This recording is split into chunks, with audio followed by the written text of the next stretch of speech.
Madagascar. I had my dance group in Madagascar. We had our company, and the work we did, we toured Europe already 6 years from 2001 to 2007. So I toured Europe already, so I kind of know what is Europe in terms of, infrastructure and so on and so forth.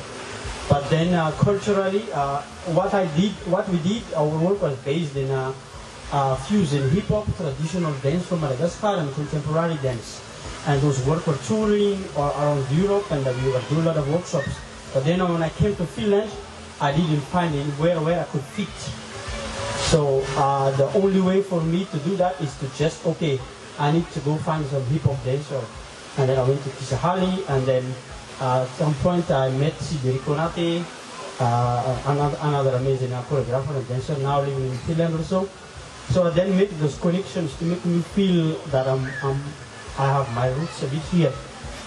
As an artist, then I was more comfortable being in Finland because I could go and dance with some break dancer, and I could dance with Sibiri, and I could create some performances together. And then I started teaching also here and there. So then I was installed as an artist, and then the rest I didn't really pay attention about me being an African or from Madagascar in Finland. So the idea of finding people that look like you, or finding people who have similar experiences, is foundational, but we still need to find a way to exist within Finland, and that means interacting with people who don't necessarily look like us. What was that experience like for you, Ajak? Because you came here young. How old were you when you came? I was 5. 5. So I was a kid. So I was, my experience obviously different because in Njara you came as an adult, but I was a child, so I went directly to the kindergarten, and I would interact most throughout my days with people who did not look like me. So I was in the kindergarten, and then basic education, and then whatnot. But like I said earlier, for me, my art is something that has been in me for always. So I think when people ask, when did you start dancing, I find that question a bit odd, because I think dance is within everybody. A child learns how to dance before they learn how to walk. A child learns how to sing before they learn how to talk.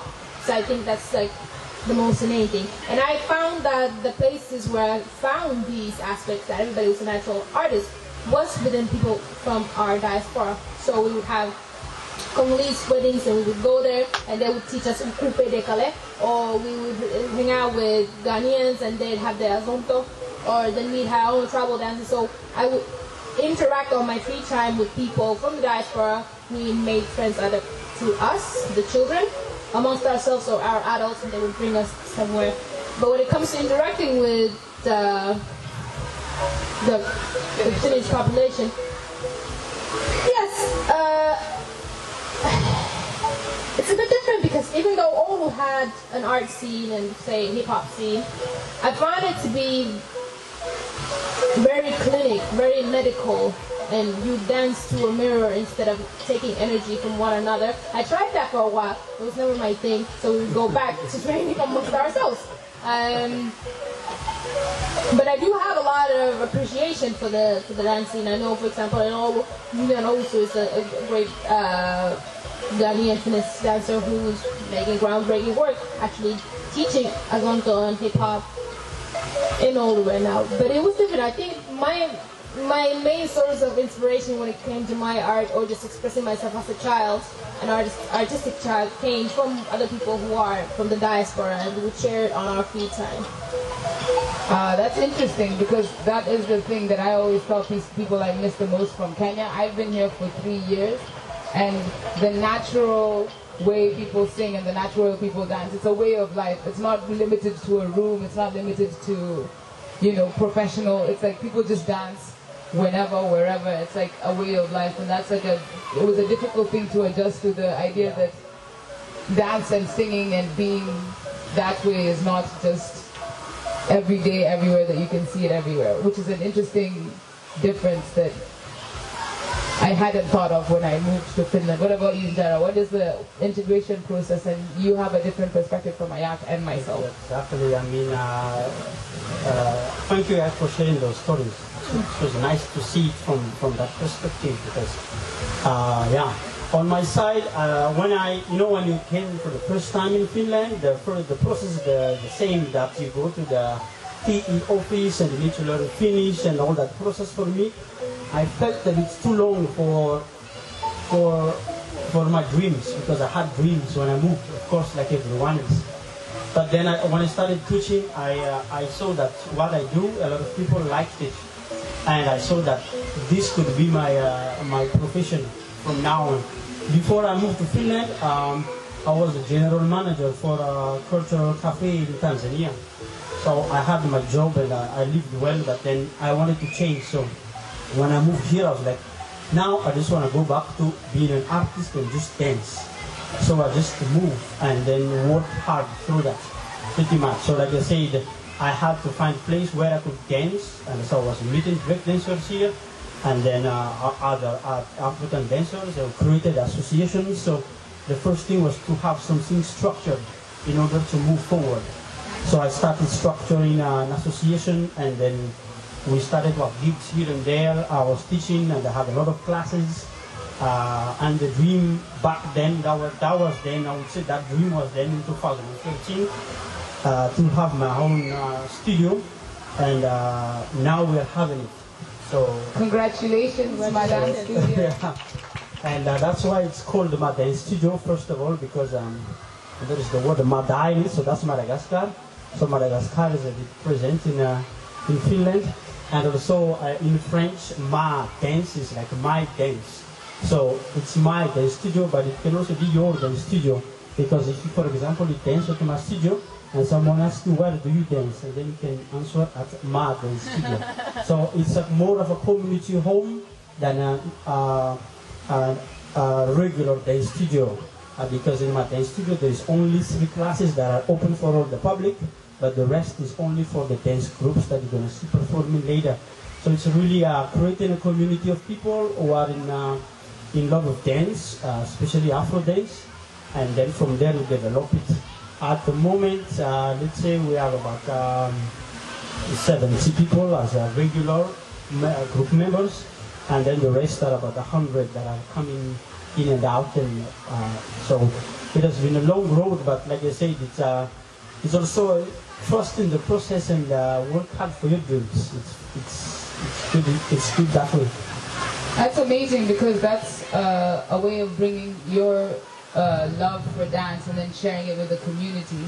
And a lot of or at least the 2 that I mentioned, the productions that you were in 2022 and 2021, were about bringing different kinds of dancers with different experiences, but also different backgrounds together, and then sharing the story of being together, a cultural community thing, which is what dance has always been about, or supposed to be about, bringing people together. Yeah, and also like meanwhile, I'm also when I do this production, most of the time it's always a story that has come from Africa, that has come from Madagascar. Like the production we did of Elina Bartonen is a Finnish choreographer. It's about the funeral tradition we have in Madagascar and the value of it. So that it's also my role as a Malagasy person and an African person in Finland is to tell a story from where I come from in this country. Yeah. And Ajak, you did a collection of poems, and that's also you telling stories. How did that come about? What was the inspiration? When was it released? So I've been working on this 3-year project where I'm asking the question, what if I was free? And then I'm approaching this through the lens of what freedom looks like in black and brown bodies here in Finland, because I think it was 2020 or 2020. I was getting together with some of my friends from different fields of work, and we would talk about how it is so difficult. Like you said earlier, when you meet somebody from diaspora, you all automatically connect. So if you connect, then the status quo is the sense of unconnectedness. So you don't connect on your day-to-day life. And I know when we were having a rant, we were like, okay, so how is this, what does it mean actually? And we came to the conclusion that a lot of us black and brown bodies, people who look somehow like, they're not white, they're not accepted into Finnish culture as it is, we censor ourselves knowingly or unknowingly, constantly. And when we are together in some spaces, then the connecting happens, and something happens in that space. What is that something? And it's that what we call freedom. So I started approaching this question. I applied for grant and I got it, and I wanted to approach this question through pretty different medias, which is speech. We had a lot of discussions. I was going back and forth. And good? So I was going back and forth in cities I've lived in, Oulu, Kokkola, and Helsinki, and I've had discussions with black and brown bodies, and then written word, and then via dance. And I've been working on my solo, but for some reason I've been injured for the past year, like twice, and it has set me back a lot of times. And then I started thinking, okay, so something else moves you besides actual movement. If you can't do the actual movement, how can you feel the movement any other way? And from all the material I had gathered from the first year of having discussions with people, I started writing different medias, and then I decided at some point, I was actually last year in October, I was in London, getting more inspiration, going to dance classes, finding that connectedness where there are more black and brown bodies to connect with, people from the diaspora. And then it was Black History Month from October in the UK in London. And the poetry scheme is so big there, and I had these, I don't know how many pages of whatever text and recordings and whatnot, how I've approached this question of what if I was free, and I started to edit it, and by the end of the trip I was like, okay, I guess I'm making a poetry book. So I came back, danced a bit, got injured again, and then I was like, okay, now I have to release this book because I can't move anymore physically. I have to move these emotions somehow. So everything that I've gathered, I found, actually I self-published it in February. Congratulations. Thank you. And the name of the book is called Kin's Keeper, and it's been good.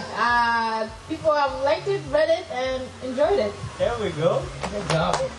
Kin's Keeper is an interesting concept because it reminds me, or Kin's Keeper makes me think that you're the keeper of your sister, your brother, your family, and it's a very cultural thing. And then the idea of community is very strong within the diaspora, that my child is not just my child, it's our child. And your problems are not just your problems, they're our problems, which was another cultural thing that was difficult for me. There's a sense of isolation here that is profound sometimes. Mm-hmm.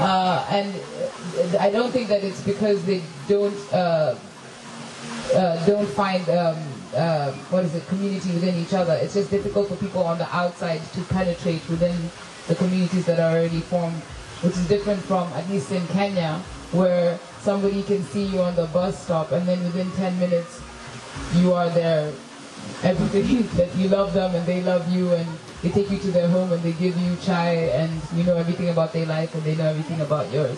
So my question is, how as people trying to make a living with dance, or trying to make a living, or trying to educate people, or trying to set up a studio, or trying to get a grant, what have the struggles been, or non-struggles if there have been no struggles, in finding a way into the Finnish culture so that they will accept you the way that you are? Have they accepted you the way that you are? Have you had to? Those are many questions, but you understand what I'm saying? I mean, I think in everything you do, there will be struggle, that's for sure. You wake up, it's a struggle. There is no coffee, it's a struggle, right? So, the question is a bit wide in this sense, but in my own experience, like I said, I had dreams and I had my own journey already before I came to Finland. And when I decided that I'm going to only be just a dance teacher, then I'm going to go for it. There is one thing people usually say, fake it until you make it, right? When I moved here, first time I arrived, there was no Afro dance was popular, but not that popular yet to have that many people in our class. The only thing was Latin dance. And I had Latin dance background, but people asked me to do it. So like, okay, let me teach, but then I had a lot of students. But then after 5 months, I'm like, nah, I'm from Africa, I'm going to do Afro dance and hip hop. Those are my background. So then I pushed on those. And then of course what helped me as a dancer, this is not all of us are from Africa, for example. I get to be professional dancer, but at the same time I studied at the university business administration until my bachelor. Here in Finland? No, in Madagascar. But then the beautiful thing about Finland, when I came, that there was a lot of free opportunities for you to go to a business advisor, and all those information was available there. And I just went to all the seminars and everything to know how can I start my own company here. So then I started it with no contractor, no nothing yet. Just open the company, and then you work hard towards it. Because in the end, you are the only one who's going to dictate where you're going to end up. And I know my destination was I need that studio. Of course, you talk about that with people just say to me, it's going to be difficult. This country is very expensive, this and that. I put that here, I go towards my goal. And luckily, I had many people that were supporting me during the worst time, because there has been tough times here and before here. But you know, at the same time I have kids, you know, I cannot just tell them, no, Papa is giving up. You can't do that. They need food, they need school. I have 3 kids to feed, so I gotta do what I gotta do, and dance is my passion, my profession, and it will be that. I'm not gonna go do another job. That's incredible, because you're saying that the Finnish system provided you a lot of information to how to make the studio, how to make it as a business person, and provided you lots of opportunities to learn the best way to build the business and grow the business, and then you utilize those opportunities and then work very, very hard. So it's just a matter of using the resources available, working very hard, and then putting to the back of your mind and that it will be very hard, just keeping going on. Exactly, and trust me, I've been all around Europe, and especially in France, Germany. I worked a lot in Tanzania, in Kenya, and the tools we have in Finland is one of the best. A lot of things that are free. So I was like, yeah, if I don't succeed here with all the determination I have right now, then no, I will not succeed anywhere. It's now or never. Then let's go. And I think it's, I understand that there are problems out there. I think Ajak knows more detailed things about it. I understand. But then at some point also we need to tell ourselves we gotta work hard. Us, diaspora, Africans, that we can learn to maintain ourselves very well, because there are opportunities that we can use, and just work hard for it. Cool. Yes. And you work hard and are successful, because my dance is like a thing.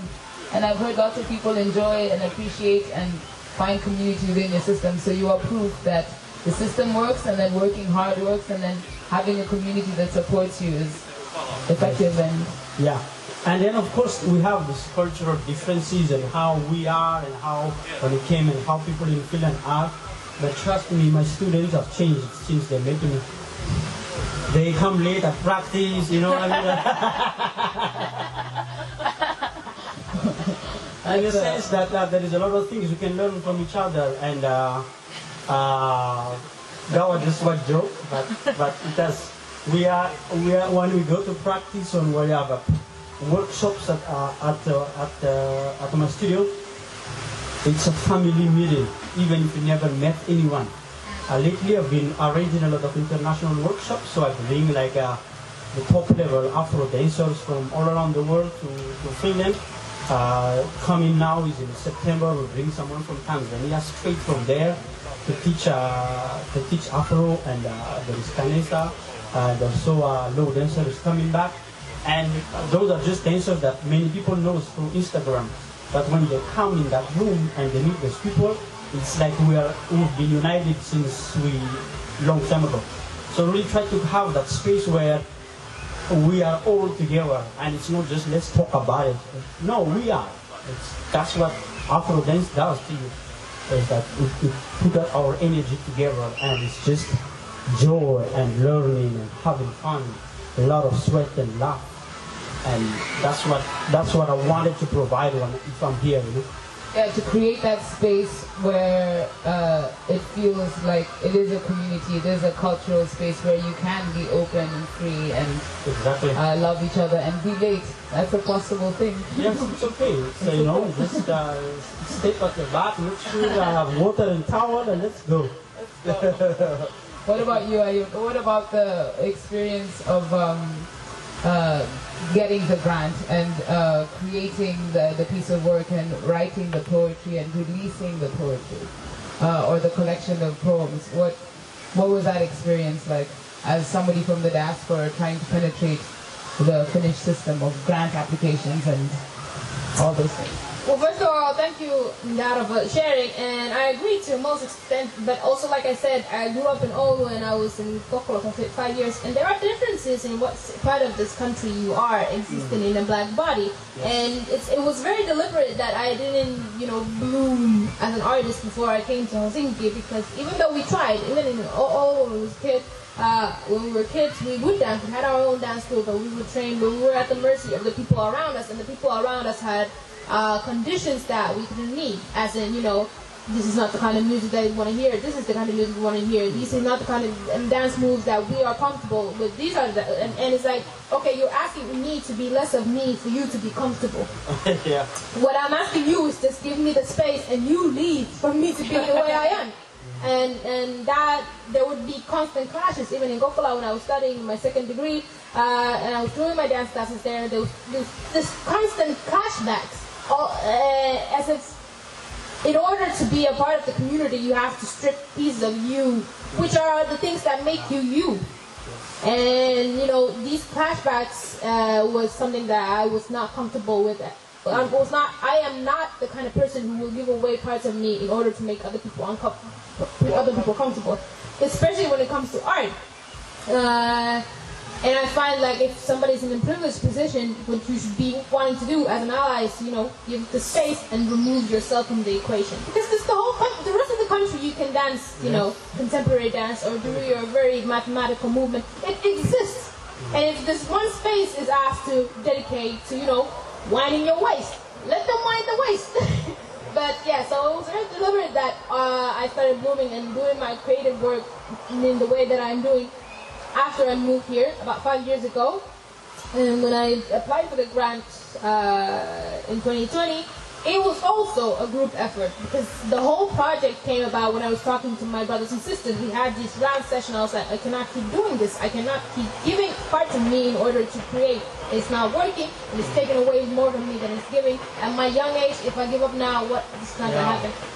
So, and then a friend of mine who also a creative soul, she was like, just make your own work. And I was like, yes, but we need resources. I'm like, yeah, it's true, but let's make the resources. So it was a group effort in ways that the idea of applying for a grant came from a sister.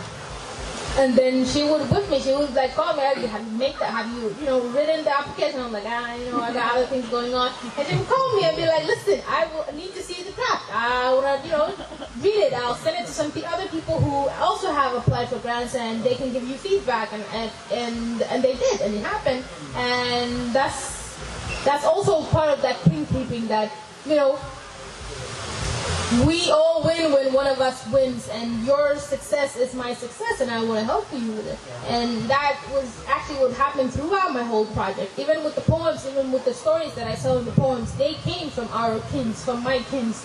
And I had to change a lot because, you know, sense of privacy and so on, but, you know, relaying that emotion of somebody feeling at home, feeling sense of familiarity with me to share some of their stories, to share some of their movement, to share some of their art, to share some of their, you know, deepest, or not deepest secrets, but their personal thoughts.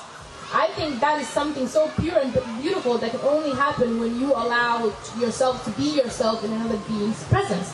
And that can only happen through, you know, trust and time and effort. And I didn't find that until I came here, and until we started building these bridges, and still I feel like this part of this country is diverse enough, so, you know, there is clashes, obviously, but the clashes are not so intense when you can be like, oh, Ondi, can I call you? Like, we're having this thing. You have your peers very close to you. You have your people from the diaspora very close to you, so it doesn't feel like you're overwhelmed by such a, a majority of people against you. Yeah. But yeah, everything I've done so far, I think everything, it's like if you want to go fast, go alone. But if you want to go far, go together. And I've been going together with everything I do. Yeah. That's really great.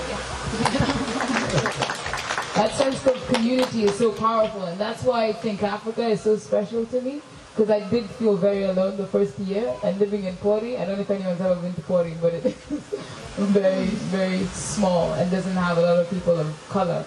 And then, I don't know why, but I was invited to a Think Africa event, and then I went and I was like, oh my gosh, I heard people speaking Swahili, I'm from Kenya, and I think it's just like my whole body reacted to that, hearing my language from somebody else. And I've never felt this way, because I've lived many different places in my life, but I've always had somebody from my family or lived close to someone, and it's the first time I was completely isolated. And finding Think Africa and then meeting them, and then I applied for a grant as well. And Miriam from Think Africa was that person for me, telling me, let's talk, let's meet, these are the steps you have to take.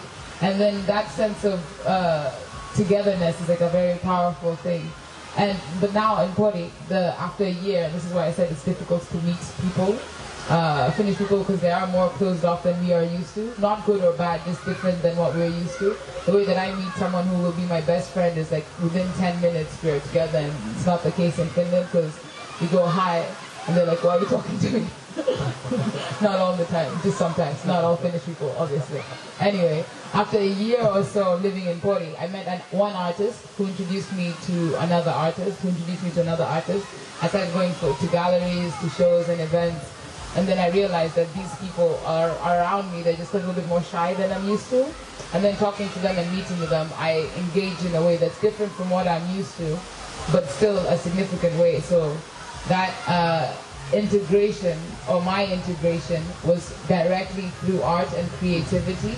And I think that's a powerful way to connect. But I wanted to ask you guys about a negative experience, because the positive, well, yours wasn't, but you found a happy ending in the end. The thing that I struggled the most with was racism, just like straight up racist behavior. You don't have to talk about it if you want, but I feel like it's something that many people get uncomfortable around, and that means that we don't talk about it enough, and that means that people don't really get comfortable with the idea that Finland can be racist. And I think that's something as creatives we can tackle in a way that's not so confrontational, but more instructive, so that people who haven't had the experience can be more aware of the experience. If anyone has anything to say, anything specific or non-specific? My problem with that is I'm very good at ignoring the negative. Because, like I said, I had dreams. Maybe I'll share one little dream I had. Not even a dream, it's way too much than a dream. Because I used to be in the breakdance world before, so that's been my dream to take Madagascar to the World Championship of breakdancing, which usually takes place in France every year. When I was 18, we watched those videos on a VHS tape or a DVD or something, and that's why we practice harder, because you see those guys amazing. But then with the work I did, the guys who organized those contacted me that, Njara, we see what you do. Welcome to arrange stuff for Madagascar if you can keep up to organize that. And I said yes. But then of course that means I need to find the money for 10 people to fly from Madagascar to France. So all of that needed to be planned. But then luckily also in Madagascar I had my dancers that I also forced them to go to school at the same time where we are in the same dance company. So those guys also have knowledge with administration and contability and IT and so on and so forth. So we created an EU project on developing the breakdancing in Madagascar, and we got a grant from EU to arrange these happenings. But then meanwhile, I also they asked me like, you are in Finland, why don't you organize for the Nordics and the Baltics? I was like, why not? Let's do both of them. So then I did also arrange the Baltic and the Nordics Nordic qualification for the World Championship, and Finland won the pre-selection. So for the first time, Finland was in the World Championship of breakdance championship in France. Finland as a team. There was other crews, big respect to Flomo crew that has been already around the world. But Finland as a team, as a nation, was there because I organized it. But then when that was there, I didn't really feel the appreciation back to me. Well, I opened that door for that. So that was just a bit like, okay, it's okay, I'm okay. I'm happy with the work I did, because while I was sitting in that big arena of 70,000 people, Finland team is performing on stage, Madagascar team is performing on stage. I was like, my job is done for now. So just that little bit of that feedback of a little appreciation. But the rest is, like I said, I'm very good at ignoring the negative. So I just move on to next. Well, we appreciate you. Thank you. Do you have any experiences that you want to talk about, Ajak? I think I'm very acquainted with racism, but that's not. I'll also shift my mind from it, that racism is not the problem of people who experience it. It's the problem of people who are racist and their friends. And that's why whenever I go to places, I refuse. For example, since I started my project, I never work with an all-white group. I always have to have some people who are melanated with me, and I feel like this is also since I've been working since I was 14, and I find this is like a reoccurring problem. Everywhere you go to a new all-white space, there's always somebody who needs to be educated. There's somebody who didn't know. There's somebody who's always had it some way. There's somebody who always, well, I didn't, and I'm like, I cannot keep doing this all over and over and over again. And one thing I've learned is, again, community, when there's more than one black people in the room, there cannot always be like this hearsay, she, I didn't know, we didn't know. So, for example, in my professional life, I applied this way of working, that every time I'm in a space, I need to know that the people who are inviting me to a place, or people I'm working with, they know what anti-racism is. They already know what microaggressions is. They already know how to deal in a group that there are diversity without centering their needs to be racist or defending that they didn't know. You can't be an adult, my mother, my grandmother, my age, and keep repeating these same things. So I've decided that I will place the responsibility to the people who should be responsible.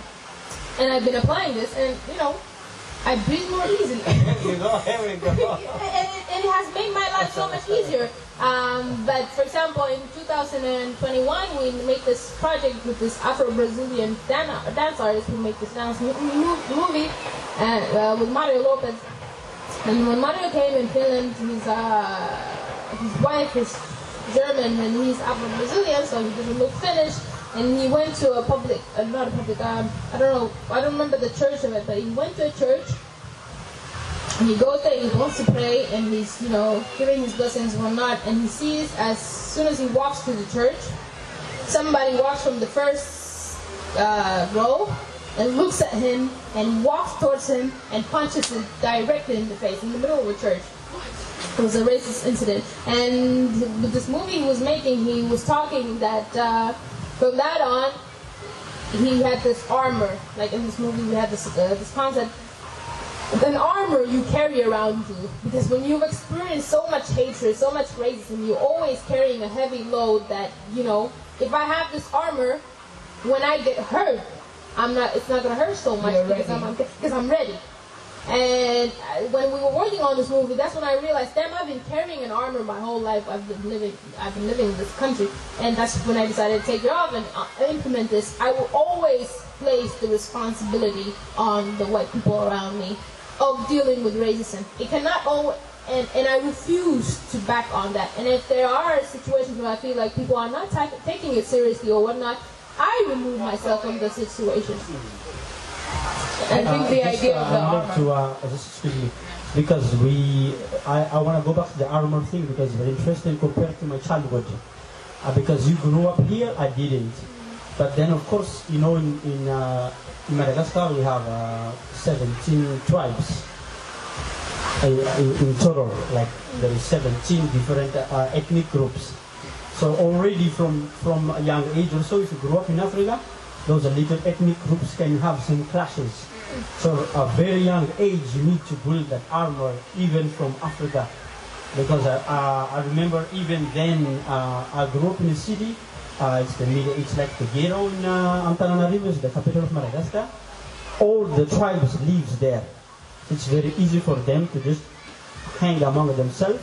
Or if you play basketball, it's you against another tribe.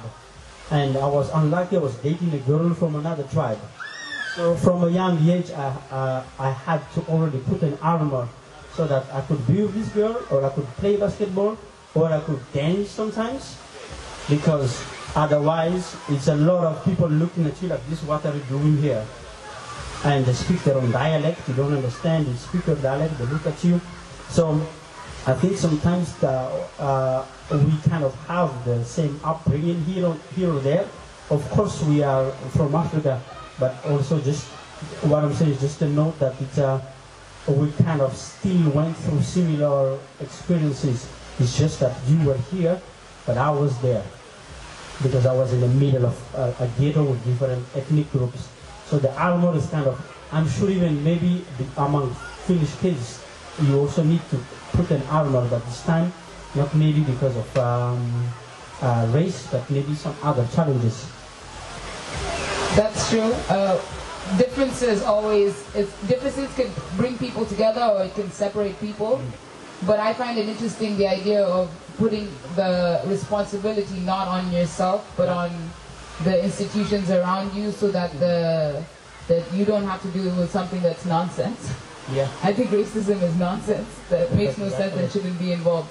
My experience, this is the first time I've ever experienced this, was it's a small town, Merikaria, when we were, my son is somewhere there, he's 7 years old now. We were swimming on a beach, and then a person, skinhead, came, passed us by, and then spat on the ground right next to me and my son. And I was just like, that's a rude thing to do. Why would you spit there? I didn't know anything about it. And then there was somebody from Romania sitting next to me. And I was like, did you see that guy? And she's like, it happens all the time. They just do it because that's their way of passive-aggressively, but aggressively showing their... And I was like, really? And then it happened a couple more times. I was like, this is insane. They're spitting on the ground in front of me to show their dislike for me. They don't know me. I don't know these people. So then I made it into an art piece that I haven't performed it yet, but it's going to be in a play. But that's like part of it. It's like literally the spitting, because art and creativity is a way for you to express these things that are insane, and so insane, but in a creative way, and make them so that they are less hurtful, but people still know that they exist. Because a Finnish person maybe has never, a Finnish person who's not melanated, not a person of color, might never have experienced somebody spitting on the ground in front of you because they're racist. And I want people to know that this happens, and somebody who is a person of color would know that, but maybe has never seen it expressed, because people don't want to talk about these uncomfortable situations and these uncomfortable things.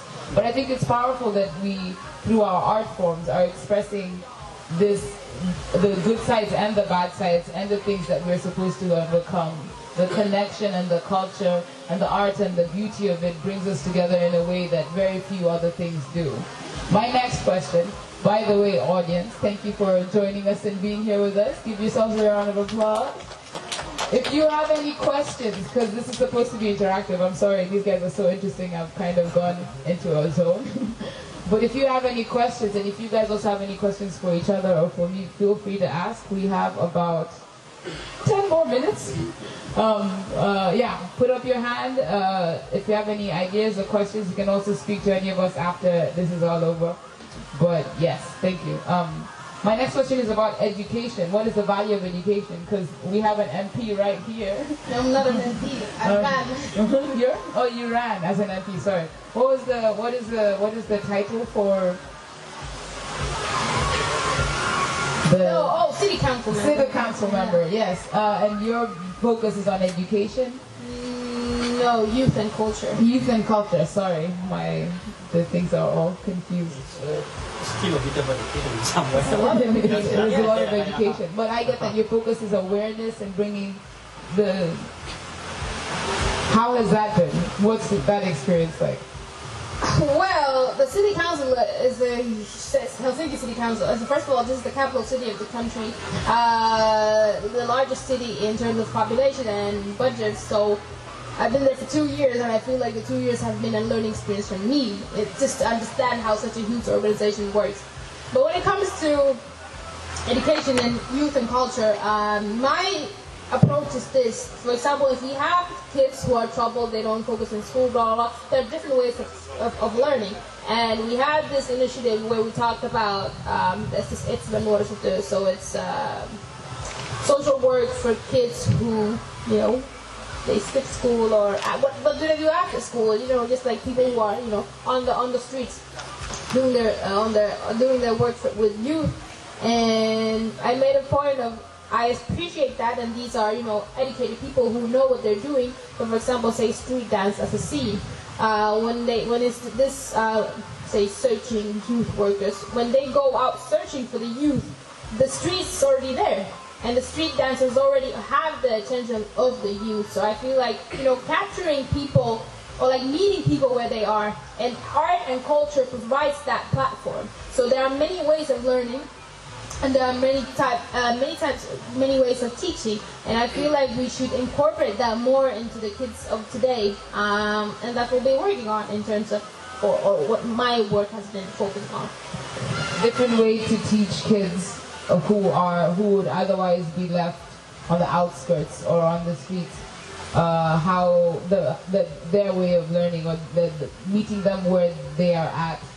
And you're talking about, I really like the idea of street dance, or the idea of arts and culture as a way of teaching, because I think kids automatically are creative and want to learn, but the education system, when it's really rigid, kind of leaves some kids out who are, their minds or their way of learning isn't capable of being as rigid, and then they feel like they're not intelligent because they can't learn the way that the system is designed for them to learn, if that makes sense. So I really like the way that you're thinking. Yeah, obviously every child in Finland has to be in school since they're 7 until they're about 18, because they extended that, and that's a valuable thing. But let's face it, not all children can keep up with that. And like you said, if somebody's feeling unintelligent because they don't thrive in the basic education system that was built for the industrial times, we as a society should provide these kids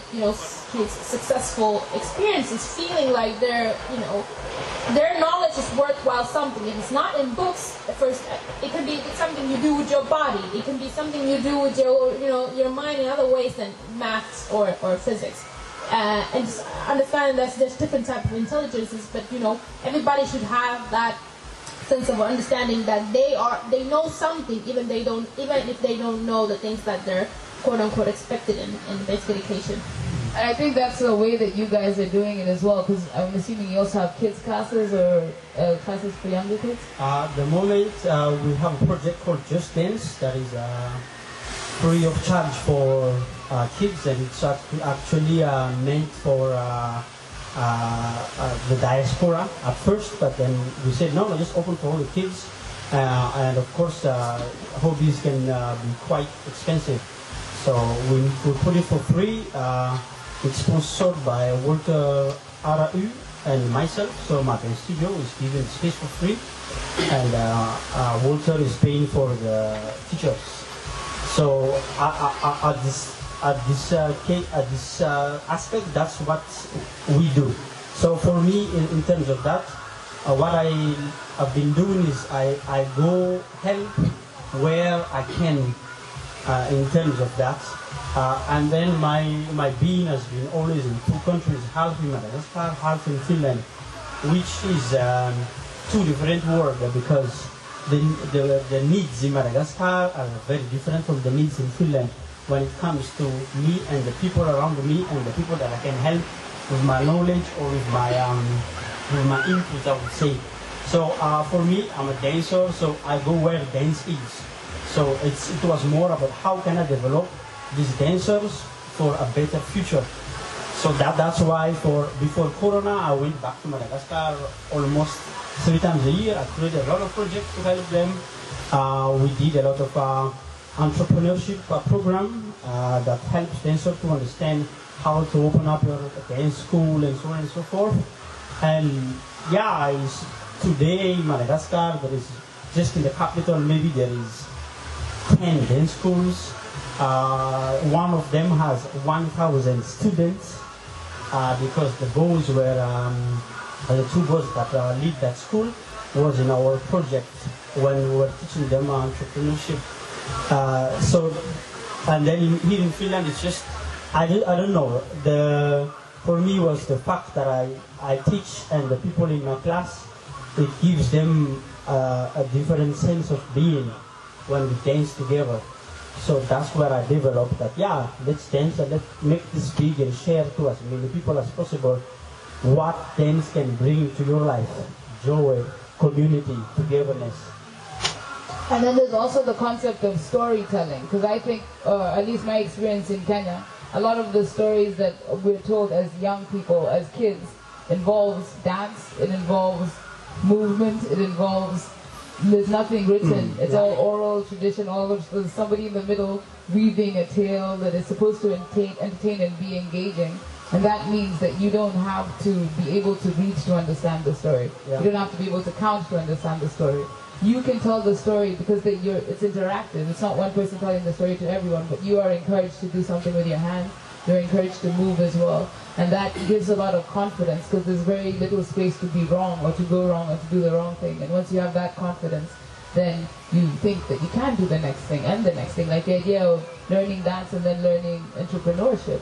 Once you know that you can do dance and you're passionate about dance and you want to start a company or a studio, then you'll do it because you love the dance. And I really admire both of you for bringing attention and focus to all these creative aspects and creative spaces, because it invites people to know more about a culture that they might not have experienced, listen to stories that they may not have known, and also be part of a community. So I would encourage everyone in the audience to go find Ajak Majok, I'm so sorry, and Njara, Rasolomanana. Yes, yeah. This has been Creatives Corner. I have time for one question. Does anyone have a burning question in the audience? Don't be shy. Anyone? Don't be shy. Just put your hand up in the air, like, no. No? Yes, go ahead. There we go.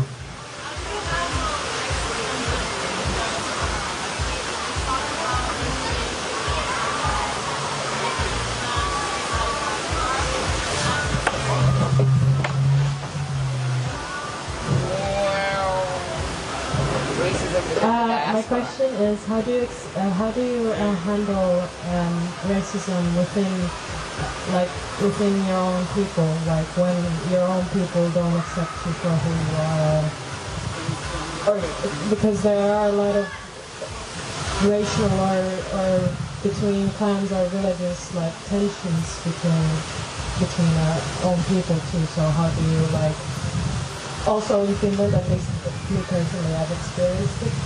So how do you guys handle that?